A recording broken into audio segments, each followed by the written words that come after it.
Ang kwentong ito ay hango sa totoong buhay. Mula ito sa isa nating kabayan na itago na lang natin sa pangalang Ar-Ar. Ito ay kwento ng isang tao na nagngangalang Dondon. Taong 1970, probinsya ng Mindanao. 17 taong gulang si Dondon nang biglang magbago ang kapalaran. Ordinaryong pamumuhay lamang ang meron siya sa piling ng amang si Mang Sendo, na halos humalik na sa lupang inaararo para lamang mairaos silang dalawa sa araw-araw. Sa kahirapan at kapo sa aspetong pinansyal, nanatiling alipin sa bukirin at malawak na taniman ng mais.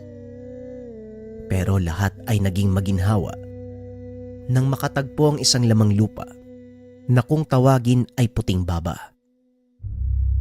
Naging gabay niya ang nasabing nilalang, lalo na sa mga sandaling kinakailangang mapalaban sa mga kalabang nagtataglay ng pambihirang lakas.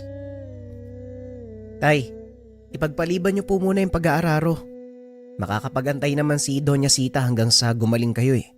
Nasabihan ko na siya kahapon. Kailangan po ng pahinga ng tuhod niyo eh. Wika ni Dondon sa ama na umaaray sa pananakit ng mga tuhod. Magdadalawang taon niya na itong napapansin sa pagrereklamo sa karamdaman, pero pilit pa ring lumalaban para lang matugunan ang pangangailangan. Bagay na lihim na ikinikirot ng puso.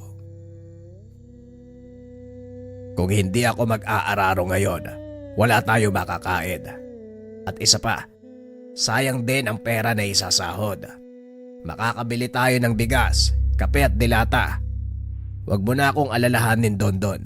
Makakaya ko to. Kung sakali mang hindi na kaya, doon na ako titigil. O siya muna na ako. Mag-ingat ka at kung aalis man, huwag kalimutang isara ang pintuan. Nagbuntong hininga na lamang si Dondon habang hinahatid ng tingin ang papalayong ama. Mariin pa itong nakahawak sa kawayang daladala na ginawang tungkod, pangsuporta para hindi mawalan ng balanse. Nang makalis na ito, gumayak na rin siya para makaakyat ng kabundukan at manguha ng mga kabuti. Nakasanayan niya na ang ganitong gawain lalo pa kapag natatapos ang matinding ulan. 2 hanggang 3 katamtamang laki ng buslo ang madalas na makuha. Ang iba ay binebenta sa kapitbahay at ang natitira ay kanilang inuulam. Naging maingat siya sa pag-akyat ng bundok dahil madulas ang daan. Kagabi pa lang tumila ang ulan, matapos 2 araw na walang tigil sa pagbuhos. Pagdating niya sa itaas, napangiti siya dahil bumungad ang hindi mabilang na mga kabuti. Kumikinang pa ang iilan na ipinagtataka niya, subalit hindi na pinansin dahil sa tuwa. Nakangiti pa habang isa-isang binubunot. Sa dami nito, mabilis na napuno ang 3 buslo. Pagkatapos si Dondon sa pangunguha, nagpasya siyang mamulot ng bunga ng sampalok. Hindi na kailangan pang akyatin ng puno dahil maraming nauhulog sa baba. Sariwa naman at pwede pang makain. Nagugutom siya at buwat nang wala ng prutas na makita, yun na lamang ang pinagtiyagaan. Nang mapansin ang papadilim na kalangitan, ilang sandali lang ay pwede nang bumagsak ang ulan. Nagmamadali siyang bumaba ng kabundukan. Saktong pagdating ni Dondon ng tahanan ay bumuhos ang malakas na ulan. Tamang-tama rin dahil may dala siyang kabuti, ilalaga at gagawing ulam para sakto ang panahon sa mainit na sabaw. Inihanda niya ang mga sangkap sa kusina.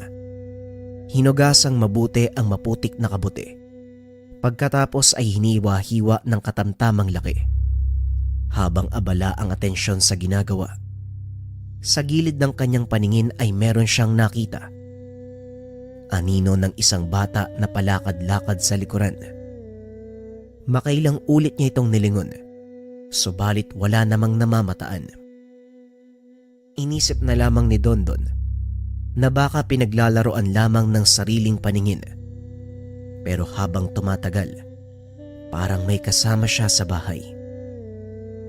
Tinawag pa niya ang pangalan ng ama sa pag-aakalang dumating na ito. Pero laking gulat nang makita ang bakas ng nagliliitang mga paa sa sahig. Sarado ang pintuan. Wala silang kasamang bata. Sa tansya ni Dondon, mukhang paa ng 5 taong gulang. Napapakamot na lamang siya ng ulo dahil kahit anong tingin sa paligid, walang nakikitang paslit. Ilang sandali pa dumating na si Mang Sendo, nagtataka sa kanyang kinikilos. Oh, baka mabunot yung buhok mo sa kalabisang pagkamot. Ano bang nangyari sa'yo? Para kang nakakita ng kung ano Tay, wala naman tayong kasamang bata dito, diba? Pero tignan mo, may bakas ng paa dyan sa sahig. Nakakapagtaka, diba? Maging si Mang Sendo ay nagulat sa nakita. Katulad ng sinabi ng anak, meron ngang maliit na yapak sa sahig, parang dinaanan ng isang paslit. Lumakad ka ba nung umalis ako? Baka naiwan mong nakabukas ang pintuan. Tapos may nakapasok na bata. Tay, nasara ko naman yung pintuan pagkaalis ko eh. Saka kanina wala yan dito eh. Bigla na lang nagkaroon yan ngayon lang. Parang may kasama nga ako dito, tay. Hindi ko na nga alam eh. Naguguluhan na si Dondon sa kanyang pakiramdam. Kaya hindi na malaman kung anong sasabihin. Si Mang Sendo naman, hindi na binigyan ng pansin ang mga yapak sa sahig. Pinunasan na lamang ng basahan para maalis at matapos ang usapan. Para sa ama, naiwan ng anak ang pintuang nakabukas. Kaya maaaring may nakapasok na bata doon sa loob. Minsan niya nang napansin ang pagiging makakalimutin nito. Kaya hindi na siya nagtaka kung may ganitong pangyayari. Pagsapit ng 10:00 ng gabi, kakatapos lang nilang maghapunan, pinagsaluan ng putahe ng kabute bilang ulam. Nauna sa higaan si Mang Sendo upang ipahinga ang sumasakit na mga tuhod. Samantalang nagmuni-muni muna si Dondon habang nakadungaw sa bintana. Bumubuhos pa rin ang ulan ng mga sandaling iyon. Hindi naman ganong kalakas. Itinapat niya ang palad sa tumutulong tubig ng ulan. Nililibang ang sarili. Natigilan siya dahil may sumabay sa kanya. Isang garalgal na boses ang nagsalita. Sinundan pa iyon ng mahinang pagtawa. Tinignan niya ang paligid sa pag-aakalang ang ama ang nagloloko. Pero pagtingin sa kwarto ay tulog na ang matanda. Kinabahan na siya dahil hindi natigil ang pagtawa hanggang sa may anino ng sumasabay sa galaw ng ilaw ng lamparilyang nakapatong sa mesa. Batay sa figura, isang matabang nilalang, may mahabang buhok na sumasayad sa kinakatayuan. Nakapamewang pa ito at sa lagay ng aninong nakarehistro, unti-unting humaharap sa kanya. Dali-daling inabot ni Dondon ang 1 metrong bakal sa likod ng pintuan. Sinadyang ilagay ni Mang Sendo upang may proteksyon kung sakaling may manloob sa kanilang tahanan. Ano ba kaibigan? Huwag kang magkakamaling saktan ako. Naging maingat ako sa pagsunod sa iyo sa tahanan. Hindi ko akalain na mapapansin mo ko kagad. Sadyang matalas ang iyong pakiramdam at paningin. Mukhang makakatulong ako sa iyo. Lalo pat may darating na sakuna sa lugar na ito. Ano? Anong sakuna yung sinasabi mo? Sino ka ba? Teka, nasan ka? Magpakita ka nga! Palipat-lipat ang tingin ni Dondon sa kabuuan ng sala. Sinilip pa niya ang kusina pero wala kahit sinong naroon. Talaga bang gusto mo kong makita? Baka mamaya mahimatay ka kapag nasilayan mo ang aking wangis. Hindi pa ito ang tamang oras para magkita tayo.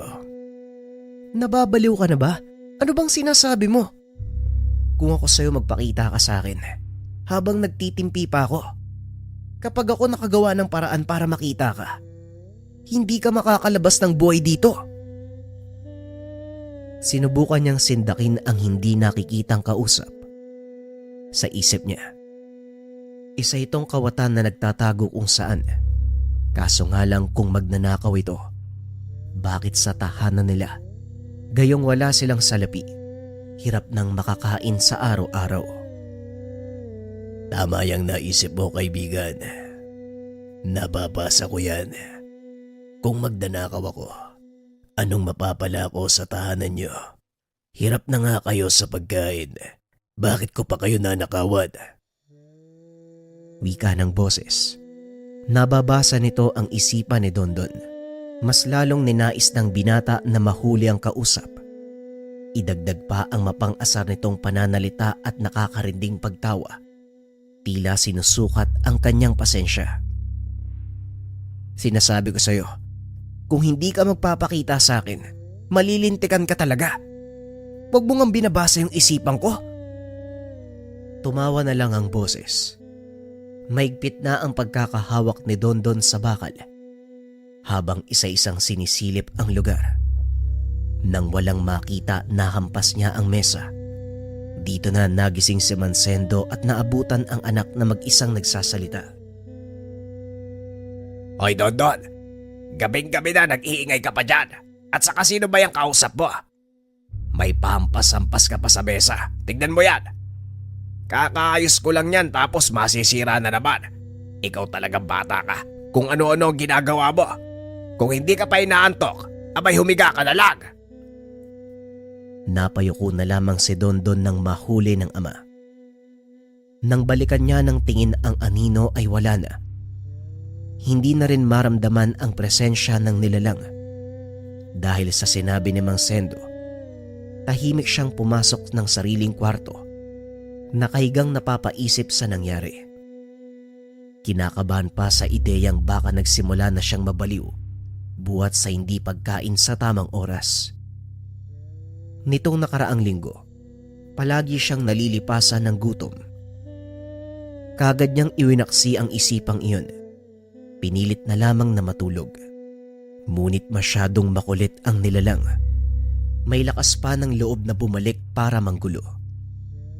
Habang nakailata si Dondon sa higaan, bigla na lang nagbukas ang bintana. Napabangon siya sa malakas sa paghampas ng malamig na hangin. Sinundan ito ng paglitaw ng isang figurang kaagad nagbigay ng kilabot sa binata. Ang tangkad nito ay halos kasing laki lang hanggang sa tuhod ng tao. Mahaba ang maputing kumikinang na buhok. Magarang tignan ng damit na kulay ginto. Matingkad ang mga tenga. Namumula ang mga mata at merong napakatapang na amoy. Pasimple itong umupo sa bintana. Kasabay ng palakpak nito ay ang pag-ilaw ng lampara sa gilid. Kumusta kaibigan? Ikinagagalak kong muli nating pagkikita. Tumito ako dahil naudlot ang pag-uusap natin. Biglang dumating ang iyong ama. Pero hindi bali na. Magpapakilala na ako. Tawagin mo kong Dante. Isang lamang lupa na kung tawagin ay puting baba. Naninirahan ako sa bundok na palagi mong pinupuntahan para manguha ng kabuti. Yung mga nakuha mo kahapon, nadala mo ko. Sunod-sunod ang naging kurap ni Dondon. Sinasampal pa ang sarili sa muka sa pag-aakalang nananaginip. Pero kahit anong pasakit ang gawin sa katawan, nasa harapan pa rin ang nilalang. Nakatitig lang sa kanya. Lumalabas pa ang mga ngipin na manilaw-nilaw. Umaalingasaw din ang napakabahong bibig. Hindi ka na nanaginip. Totoo ako. Magmula ngayon magkaibigan na tayo. Ayos ba yun? Huwag mo na ring problemahin ang kahirapan dahil sagot na kita. Gagawin kitang pinakamayaman sa buong mundo kung yun ang gusto mo. Muling wika ng nilalang. Kaso nga lang hindi niya ito napansin. Sa sandaling naaninag ng husto ang mukha ni Dante, dahan-dahan siyang nawala ng malay. Napakamot naman sa baba ang nilalang, sabay iling. Ewan ko ba, Sa tuwing magpapakita ako sa tao, nawawalan sila ng malay. Ganyan ba talaga kalakas ang hatak ng aking presensya? Naku naman, matulog ka na nga lang muna kaibigan. Babalikan kita bukas. Kinabukasan naalimpungatan si Dondon sa ingay ng paligid. Mumunting kaluskos na unti-unting pumupukaw sa kanya. Dahan-dahan siyang bumangon. Akay-akay na naglakad palabas ng kwarto. Naabutan niya ang ama. Naghahanda sa pag-alis patungong bayan.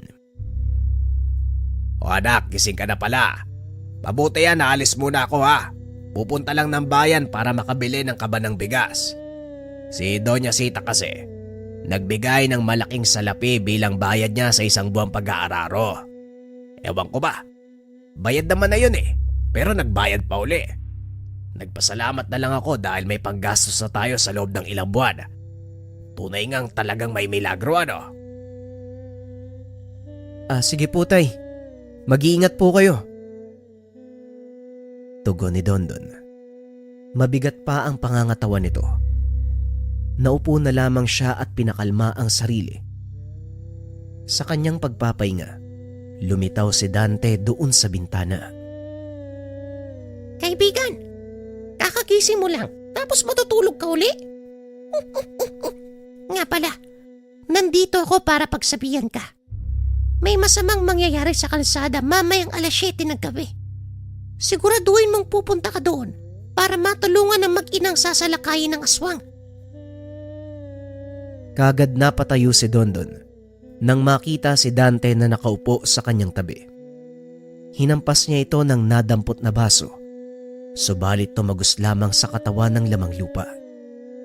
Nanginginig siyang lumayo kay Dante, pero patuloy na lumalapit sa kanya ang nilalang. Teka, huwag kang lalapit sa akin, ano ba?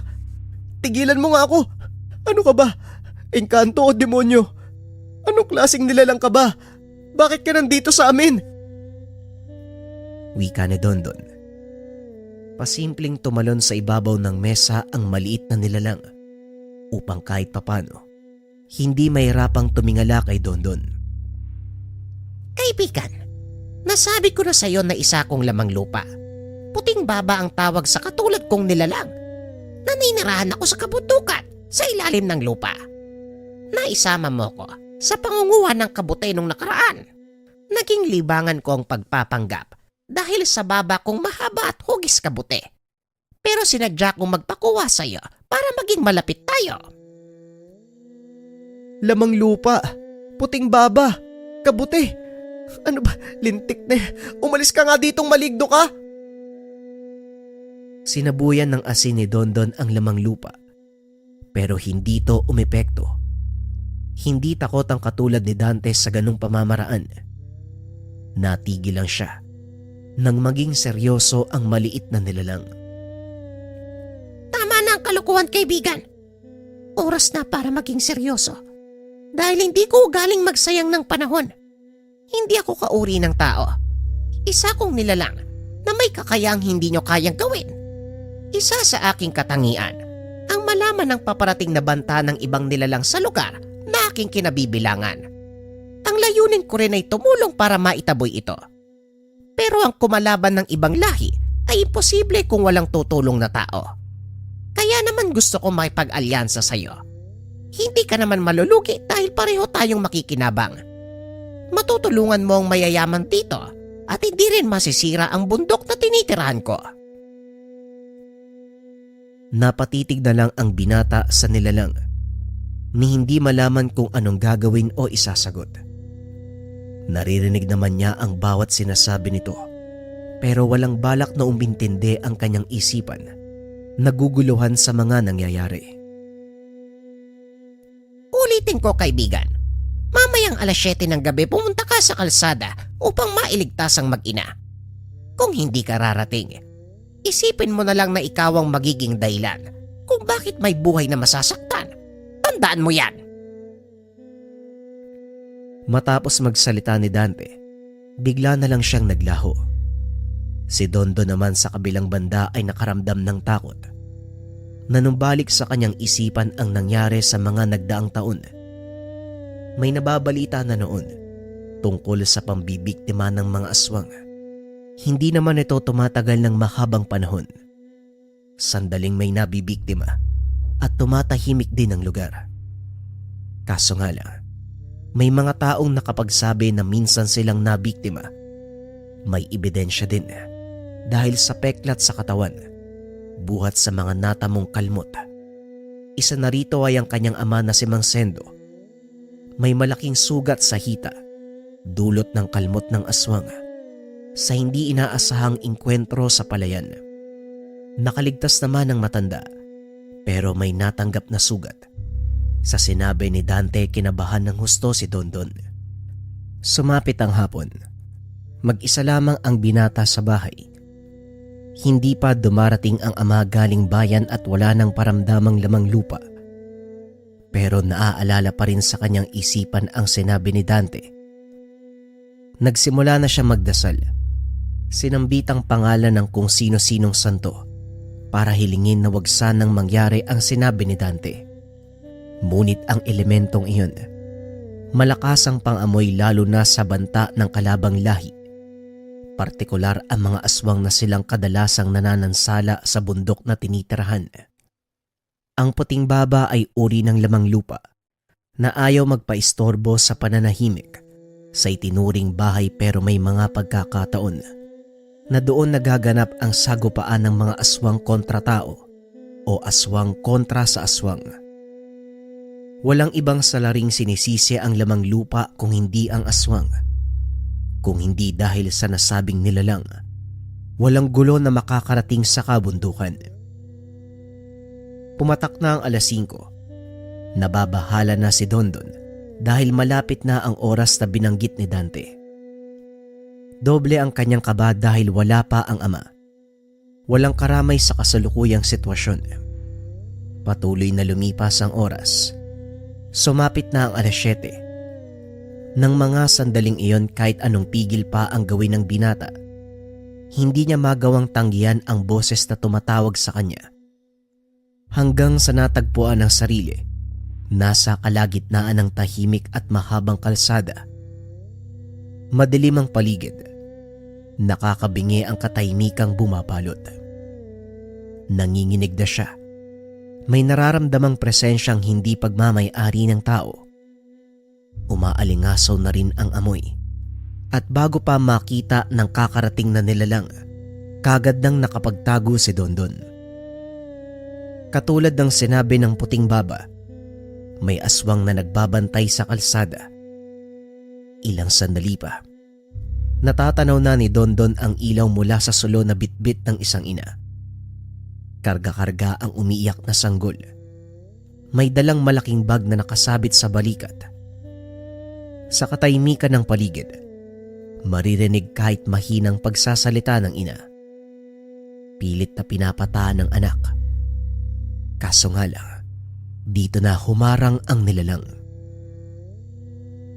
Handa ka na ba, Dondon? Halika, tulungan natin ang mag-ina. Wala sa sariling napasunod ang binata. Nararamdaman na rin ito ang kakaibang pakiramdam sa katawan na para bang may ibang kumokontrol.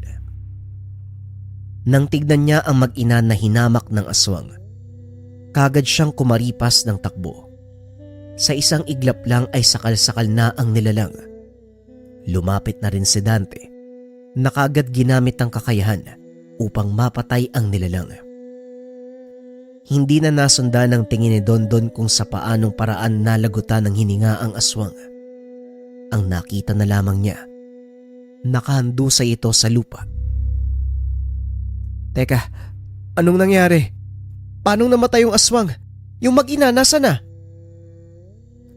Kalma, kaibigan. Ligtas na ang mag-ina, dumiretso na sila.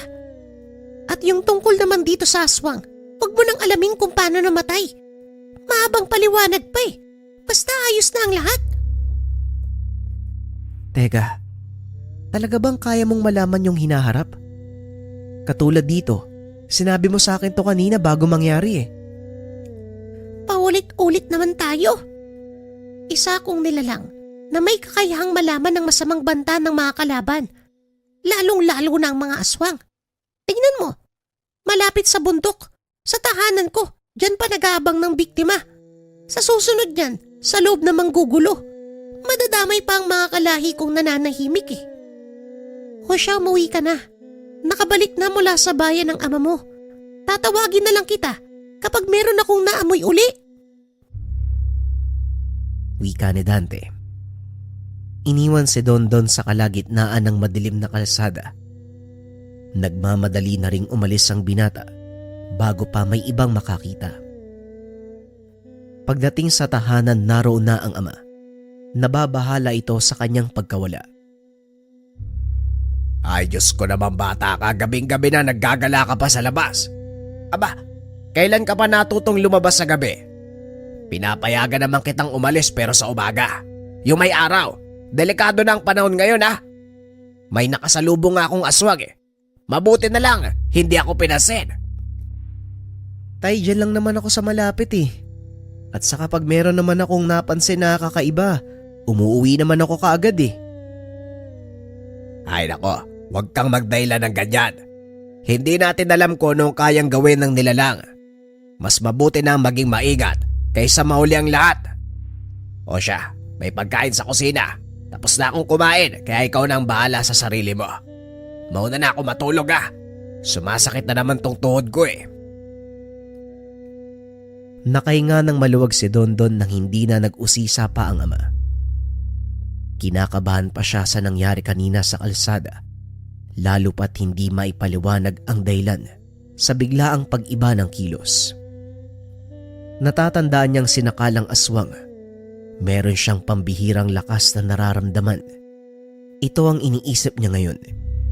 Inaantay ang paglitaw ni Dante upang magtanong. Subalit hindi nagpakita ang lamang lupa hanggang sa mga sumunod na araw. Sa paglipas ng 1 linggo, hindi nagpapakita si Dante.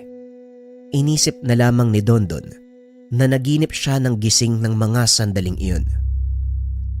Wala ring bali-balita sa lugar at nasa ayos na ang lahat.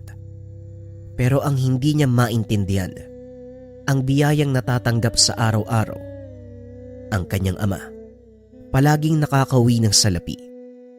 Nag-aararo lang naman ito sa bukirin, pero daan-daan ang pasahod. Oh, bakit parang hindi ka masaya may naiimbak tayong pagkain?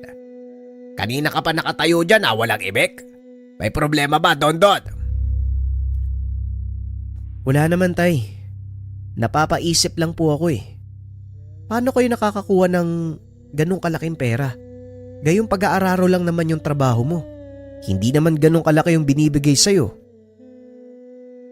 Yung amo natin ngayon matipid doon. Pero ngayon hindi na. At saka hayaan mo na. Huwag mo masyadong isipin. Ang importante nakikinabang tayo. Samantalayin natin ang pagkakataon habang malaki pa ang bigayan. At isa pa, marangal na trabaho ang pag-aararo kaya wala tayong dapat na ikabahala. Ayaw nga pala. Ikuha mo ako ng kabote. Napadaan ako sa kumpare ko kanina eh. Naghahanap siya. Damihan mo rin para sa atin. Matagal na tayong hindi nakakaulam nun eh. Wika namang Sendo habang inaayos ang mga pinamiling dilata at bigas sa kusina. Nabuhayan ng loob si Dondon sa sinabi niya. Kaagad na umalis ang binata dahil gusto ring makibalita kay Dante. Doon niya natagpuan ang lamang lupa. Kaya hindi nalalayong magkita sila muli. Subalit natapos na lang siya sa pangunguha. Walang nilalang na nagpakita sa kanya. Sa pagsapit ng gabi, hindi makatulog si Dondon. Naupo siya sa harapan ng bintana at matamang pinagmasdan ng paligid. Ilang sandali pa, nagulat na lamang sa biglaang pagsulpot ni Dante. Pasensya ka na kung ngayon lang ako nagpakita, kaibigan. Tulog ba ang tatay mo? Kung oo, halika. May nangangailangan ng tulong mo. Hindi na nabigyan ng pagkakataong makapagsalita si Dondon. Kaagad siyang dinala ni Dante sa lugar kung saan unang bumungad ang aswang na nakaantabay sa labas ng bahay ng komadrona. Kasalukuyang may nanganganak ng sandaling iyon. at ang nilalang ay nag-aantay ng tiyempo upang makuha ang sanggol. Seryoso ba to? Aswang na naman. Paano natin matutulungan yung mga tao? Sige, gamitin mo to. Maliligtas mo ang tao sa pamamagitan ng bato na yan. Nagtataglay yan ng kakaibang lakas at walang laban ng aswang dyan. Lumakad ka na, Dondon. Nakasalalay sa iyo ang kaligtasan ng sanggol. Hindi na nakapalag ang binata dahil naglaho na si Dante. Nanginginig siyang nakatitig sa hawak na bato na nabigay sa kanya. Kumikinang, nag-iinit. Unti-unti rin nararamdaman ni Dondon ang kakaibang enerhiya sa kanyang katawan. Hindi malaman kung saan nanggagaling. Ang sumunod niyang napansin ay ang paglapit sa aswang. Kinaladkad palayo at hinamon. Tila nagbago ang kanyang ugali sa sandaling iyon. Parang mabangis na hayop na walang aatrasan. Kahit sino pa man ang karap. Sa isang iglap, bumulagta ang aswang. Ni hindi matandaan ng binata kung paano niya napatay. Nang matauan, nanginginig siyang nakatingin sa mga kamay na may dugo ng nilalang. Huwag kang matakot, kaibigan. Ganyan talaga. May pagkakataon na madudungisan ang dugo ng kalaban ng ating kamay para lang sa kaligtasan ng iba. Teka, paano ko nagawa yun? Hindi ko matandaan na may sinaktan akong aswang eh. Kinaladkad ko, oo, pero hindi ko ginalaw. Hayaan mo. Sa susunod na mapapalaban ka, malinaw mong matatandaan ang bawat detalye. Ngayon ingatan mo ang mutya ko. Yan ang magsisilbi mong gabay para mapuksa ang mga aswang na maglalakas loob na mambiktima sa lugar nyo. Dante naman, bakit ako pa? Ano bang ginawa ko para lapitan mo? Namimili kami ng mga tao, Dondon. Ikaw ang nagustuhan ko, kaya wala ka nang magagawa kung hindi gawin ang parte mo. Muling wika ni Dante. Dala ni Dondon ang maiwagang bato hanggang sa pag-uwi. Nagdadalawang isip pa siyang ipasok ng tahanan dahil baka makita ng ama. Pero tulog na ito. Tinignan niya ng husto ang bato. Ordinaryo lang naman, para itong nakikita sa tabi ng daanan. Ngunit nang maisip ang pinamalas nitong galing sa pakikipaglaban sa aswang, hindi maiwasan ng binata ang mamangha. Magmula ng sandaling iyon, naging buo ang paniniwala niya sa kapangyarihan ng mga nilalang katulad ni Dante. Sa paglipas ng mga araw, wala pang banta ng aswang sa paligid. Dumadalaw rin paminsan-minsan si Dante kay Dondon. Nag-uusap sila na parang matagal nang magkakilala. Napansin ito ni Mang Sendo. Kagad siyang nabahala. Naisip na baka may diferensya na sa pag-iisip ang anak dahil nakikita niyang nagsasalita ito. Gayong wala namang ibang taong kausap. Nang makatsyempo ay kinausap niya ang anak. Anak, pwede ka bang makausap? Wag mo sanang mamasamay nang itatanong ko ha. May pagkakataon ba na may nakikita ka na hindi ko nakikita? Napapansin ko nagsasalita ka, wala ka na bang kausap? Kumakain ka naman sa tamang oras. Ayos ka lang ba talaga? May problema ba? Tanong ni Mang Sendo. Natahimik sandali si Dondon. Nagulat siya sa biglaang pagtatanong ng ama. Dito niya napagtanto. Nakita siya ng ama habang nakikipag-usap kay Dante.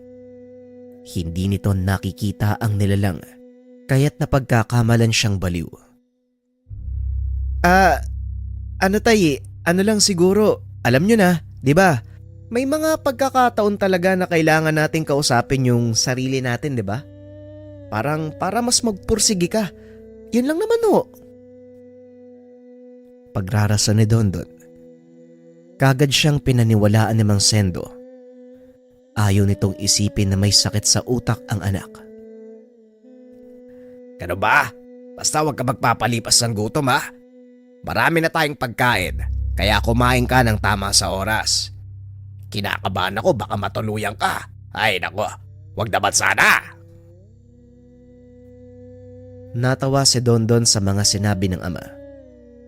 Pero sa loob ng binata ay kinakabahan siya. Lihim lamang nila ni Dante ang nangyayari, kaya natatakot siya na baka mahuli ni Mang Sendo. Hindi pa handa ang binata sa magiging reaksyon nito kung sakaling malaman na may kinakausap siyang ibang nilalang. Pagsapit ng gabi bandang 7:00, matutulog na sana si Dondon nang mapansin ang pagkislap sa aparador. Nilapitan niya ito at nakita ang bato na umiilaw. Halos mapaso siya nang hawakan ito. Nataranta ang binata ng una. Hindi alam kung anong gagawin. Pero nang maisip ang bili ni Dante ay pinakalma niya ang sarili. Pinakiramdaman ng bato para matukoy ang ipinapaiwatig. Mula sa kung saan, biglang lumitaw sa kanyang isipan ang isang pamilyar na paligid. Ito ang tinuturo ng mutya. Kaagad niya itong binulsa. Nagmamadaling lumakad patungo sa nasabing lugar. Pero bago yun, kumuha muna siya ng patalim sa kusina. Pagdating sa lugar na itinuro ng bato, ito ang Sitio Mohon, ang huling sitio ng bayan na masyado ng malayo. Tahimik ang lugar, pero umaalingasaw ang napakasangsang na amoy. Hindi nagtagal, nahanap na ni Dondon ang pinagtataguan nito. Pagkakita pa lang niya sa nilalang, nag-iba na kaagad ang kanyang paningin at kilos. Hinugot ang itak. Walang pasabing sinugod ang aswang na nagtatago malapit sa iisang bahay sa kalagitnaan ng malawak na taniman. Hindi na nakapalag ang nilalang ng dumiretso sa katawan ng patalim. Tumagos. Dumanak ang dugo. Ilang sandali ay binawian na ng buhay. Mabilis na naitumba ni Dondon ang nilalang. Pagkatapos ito ay bumalik na rin siya sa tahanan.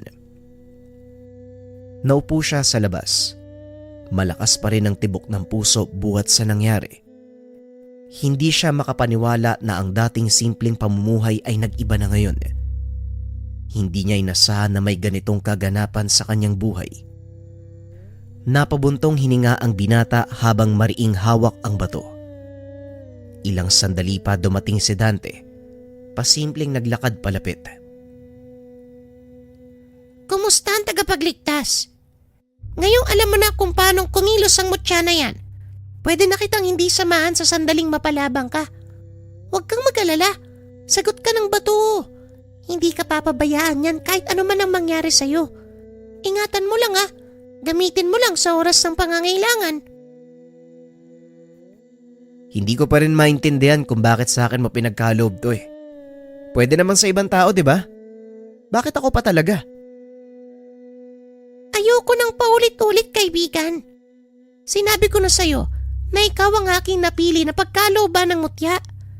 Mabuti kang tao at may puso na handang tumulong sa iba kaya sa'yo napunta ang bato. Isa lang ang hiling ko. Ingatan mo yan. Magsasalita sana si Dondon. Bumukas ang pintuan at bumungad si Mang Sendo na may pagtataka sa muka. Tumitingin pa sa paligid. Tinitigang mabuti ang anak. Anak, ano bang ginagawa mo dito sa labas sa ganitong oras? At saka sino yung kausap mo? Huwag mo sabihin. Naku tay, hindi po. Nagkakamali po kayo ng iniisip. Hindi po ako baliw sadyang. Sadyang ano? Naririnig kitang nagsasalita, Dondon. Hanggang ngayon ba kinakausap mo pa rin yung sarili mo? Anak, may problema ka ba talaga? Nag-aalala na ako sa'yo eh. Tatay naman oh. Ano lang, hindi ako makatulog kaya lumabas ako sandali. Tara na nga ho, doon na po tayo sa loob. Malamig ho rito oh.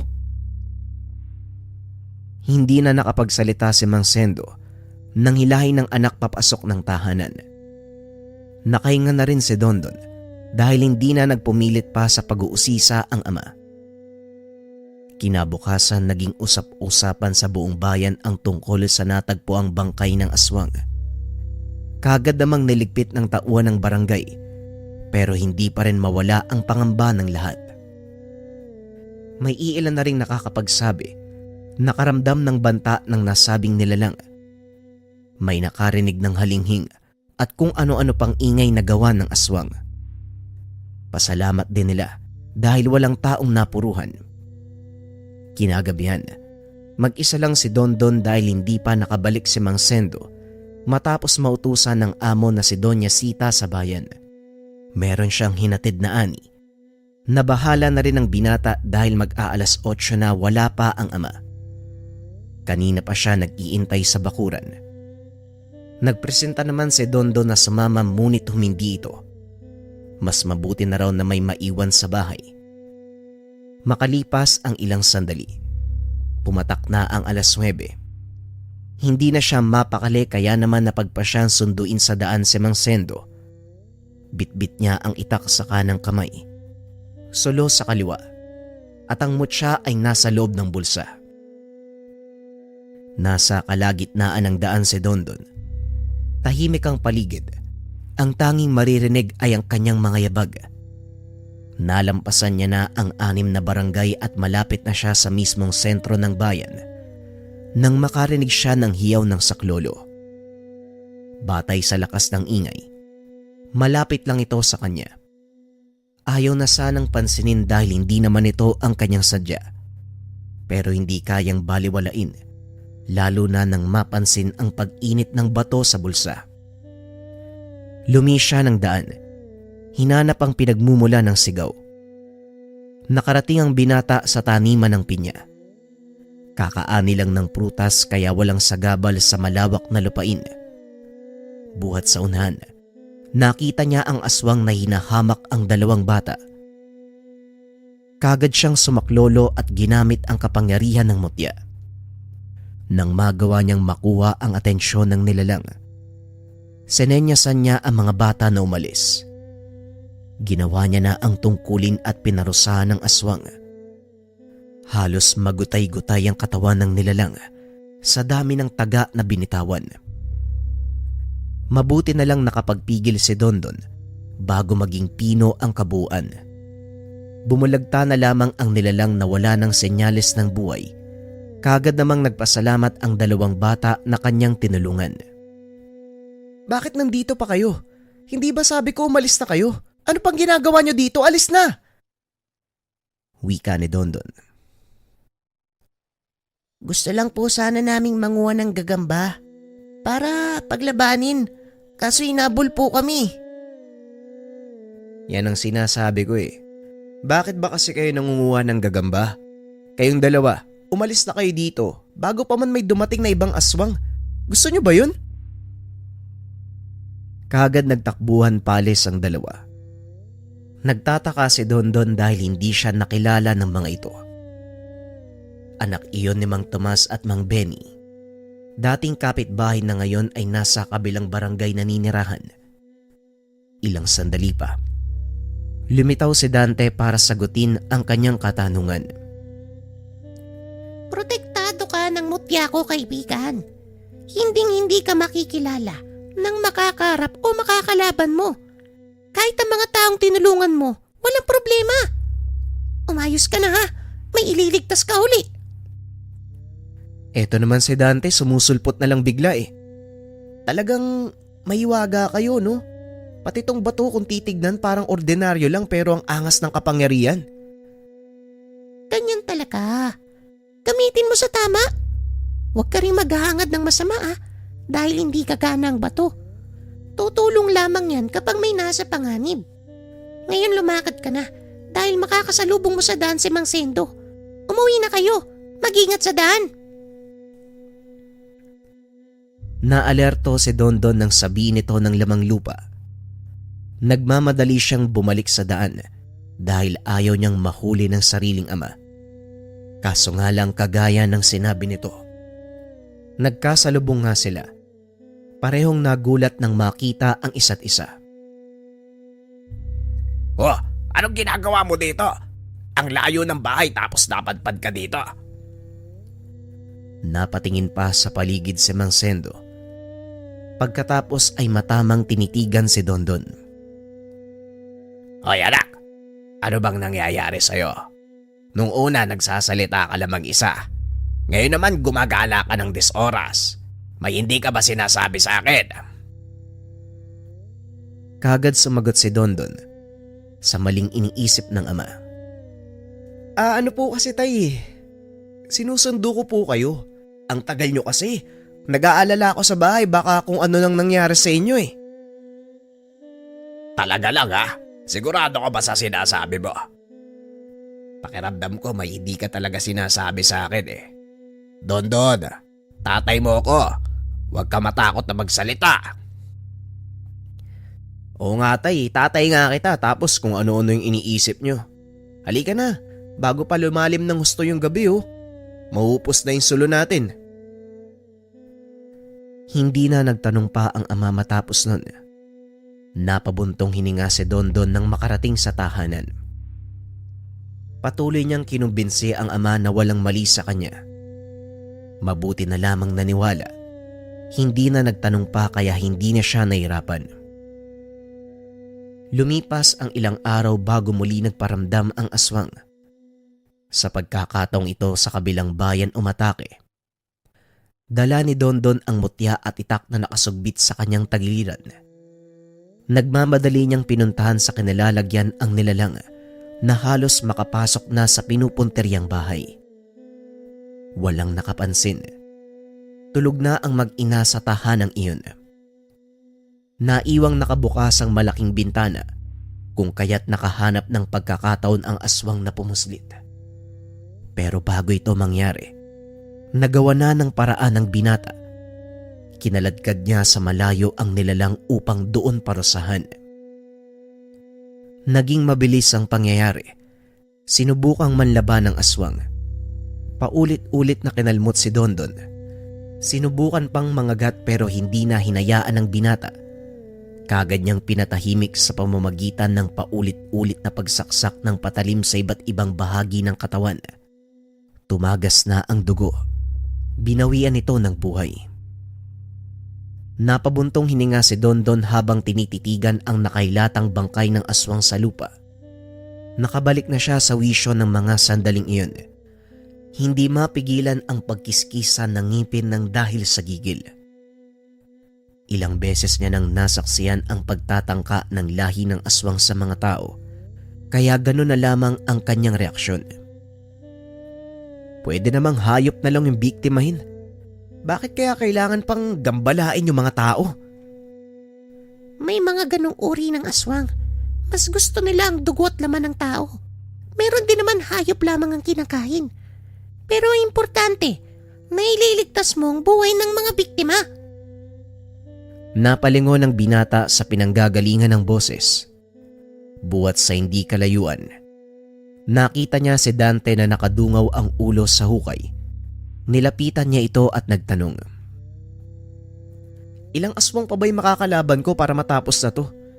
Ilang inosenteng tao pa ba yung kailangan malagay sa alanganin? Hindi na to pwede, Dante. Kumalma ka lang. Hindi ko masasagot kung ilang aswang pa makakarap mo. Ang mutsyang bato lang ang makakapagsabi, kaya bantayan mong maigi dahil bawat pag-ilaw at pag-init niyan may mapapanganib na buhay. Maging alisto ka kaibigan sa lahat ng oras. O siya, umuwi ka na. Malalim na ang gabi oh. Sa palagay ko wala namang gagambala sa mga susunod na oras. Pero maging alisto ka pa din. Wika ni Dante at umalis na sa lugar. Hindi na rin nagtagal si Dondon. Nagmamadali na siyang umuwi bago pa man maabutan ng hating gabi. Muling lumipas ang ilang araw. Meron na namang nababalita ang aswang na pagala-gala sa kabilang lugar. Masyado na itong malayo sa bayan nila Dondon, pero umabot sa buong dako dahil sa iniwang pananalanta. Inubos sa mga baboy sa piggery. 2 sa trabahador ang nagtamo ng sugat sa katawan. Pareho ring ligtas matapos maagapan. Ikaw anak, wag na wag kang lalabas ng gabi ha. Tignan mo na ang nangyari. Naalerto na ang lahat dahil sa mga aswang na yan. Mas mabuti na maingat pero ikaw, Sa napapansin ko, napapadalas ang pag-alis mo ng bahay kahit ating gabi. Saan ka ba nagpupunta sa mga oras na yan? Ngayon ko lang naitanong sa'yo ang bagay na to. Wika namang Sendo matapos marinig ang pagpupulong sa barangay. Inalerto ng kapitan ng bawat lugar upang makapaghanda sa banta ng nilalang. Muling kinabahan si Dondon sa tanong ng ama. Hindi niya akalain na napansin pala nito ang kanyang paglabas sa tuwing magbibigay ng senyales ang mutya. Ano kasi tay, naglalakad lang po ako bago matulog. Huwag mo nga ako niloloko. Sa kayong hawak mo. Ano yung batong hawak mo? Kulang na lang isipin ko. Ano ba, may kapangyarihan ka ba? Kung ano ginagawa mo? O adik ka? Wika namang Sendo sa anak. Alam niyang may tinatago si Dondon. Gustuhin mang puwersay ng anak para sabihin ito. May tiwala naman siya, pero hindi maiwasang mag-alala. Ay nako, kung ayaw mong sabihin, bahala ka. Basta iwas-iwasan mo yung paglabas ng gabi, maliwanag. Nakahinga ng maluwag si Dondon, pero naroon pa rin sa kanyang puso ang pangamba sa lihim nito. Pagsapit ng gabi, kakatapos lang nilang magapunan nang pumasok si Dondon sa kwarto. Aayusin sana ang mga kinuwang sinampay, kaso nga lang muling nagbigay ng babala ang mutya. Kagad niyang sinara ang pintuan para hindi makita si Mang Sendo. Nang mahawakan ng mutya, nagmamadali siyang lumabas. Hindi naman siya naglikha ng ingay upang hindi mahalata ng ama.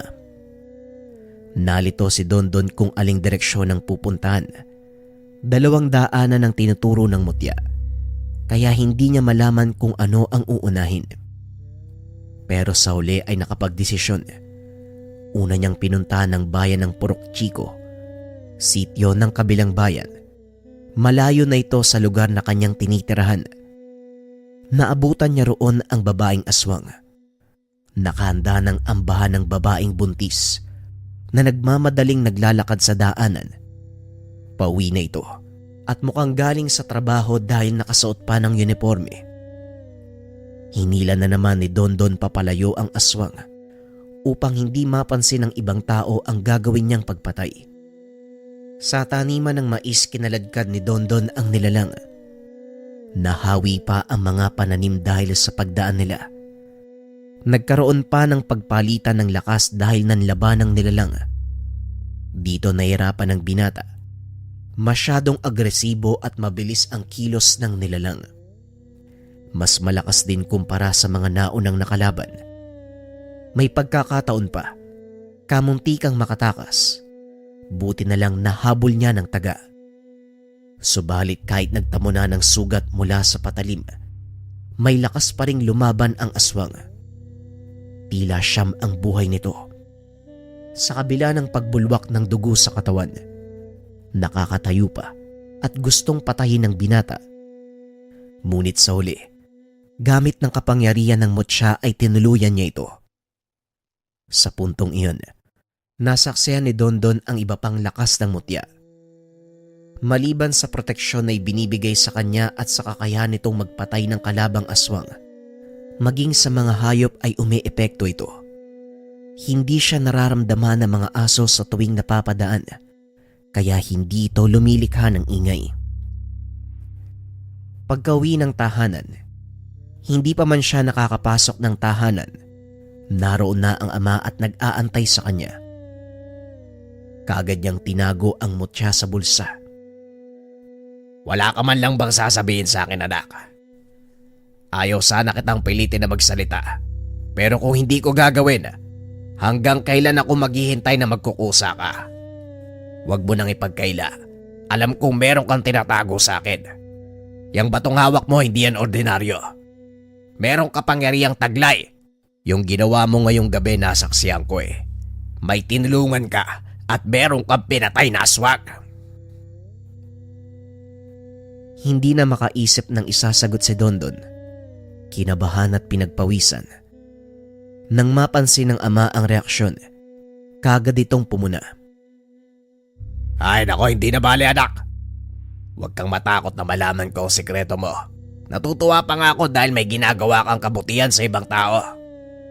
Sa mo ba nakuha ang batong yan? Siguradong ipinagkalob dahil may tiwala sa'yo eh. Sino ba ang nagbigay?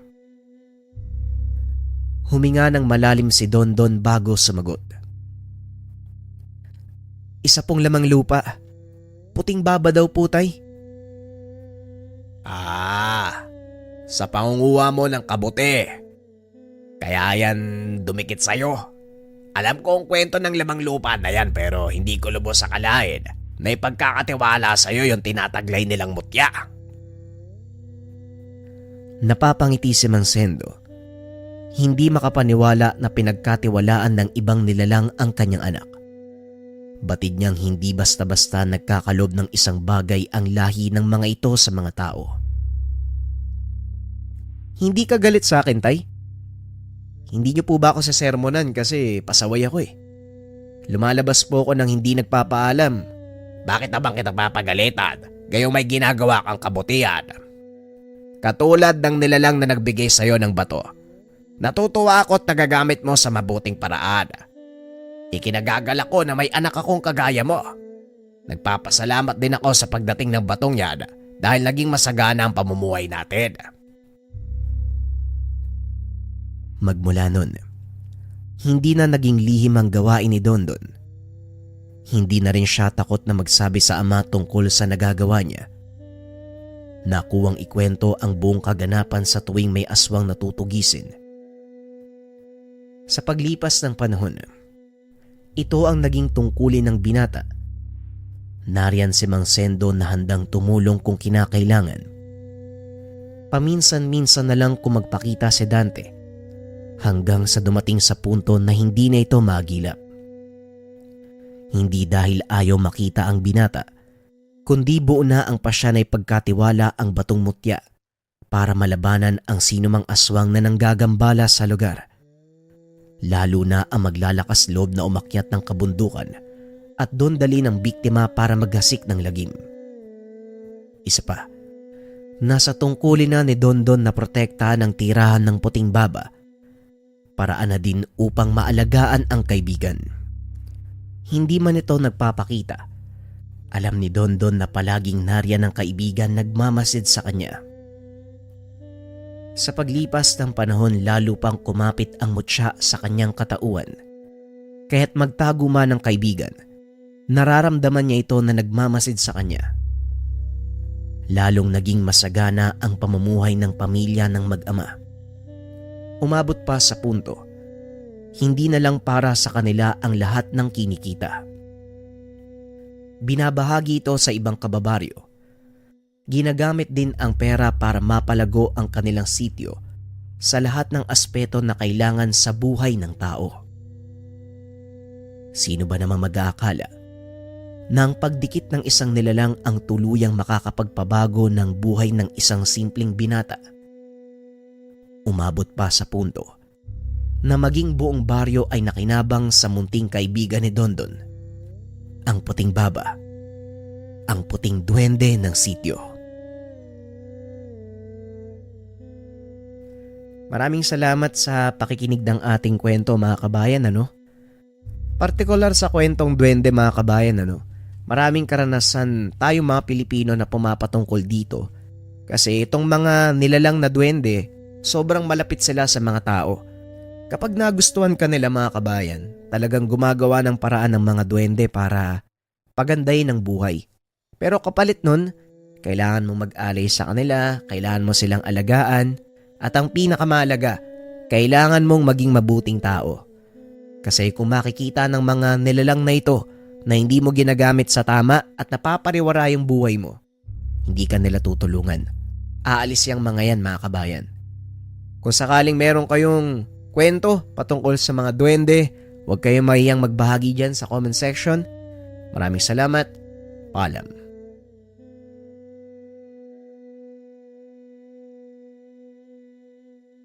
Mahilig ka bang mag-travel o palagi kang wala sa bahay? Pero natatakot ka sa lason, kulam, barang o gayuma? Eto, habak nila ng keychain, bakos de gera, proteksyon at pampaswerte sa bawat paglalakbay. Ang habakdelana keychain, isang makapangyarihang proteksyon na maaaring dalhin kahit saan. Nagsisilbi itong pananggalang laban sa laso ng tao, elemento, nilalang, at nagbibigay proteksyon laban sa palipad hangin, usog, tigalpo, at iba pang masasamang espiritu. Kilala din ito sa rebuelta, kung saan ibinabalik nito ang sumpa o malas sa pinagmulan. Binuo mula sa mga bibihirang sangkap tulad ng itim na lupa ng makiling, tawas tapol, diamante negra, bato balison, at iba pang mga sikretong sangkap. Mainam itong dalhin sa mga naglalakbay o mahilig sa hiking bilang proteksyon laban sa masasamang elemento. Bukod dito, nagdadala din ito ng pampaswerte lalo na sa negosyo. Ilagay lamang sa altar na nakaharap sa silangan para sa magandang pasok ng kita. Isang keychain na hindi lang dekorasyon, kung hindi isang espiritual na gabay at proteksyon para sa araw-araw. Kung ikaw yung tipo ng tao na madalas wala sa bahay, palagi naglalakbay, mahilig mag-travel, bagay sa'yo ang habakdelana. Subukan mo.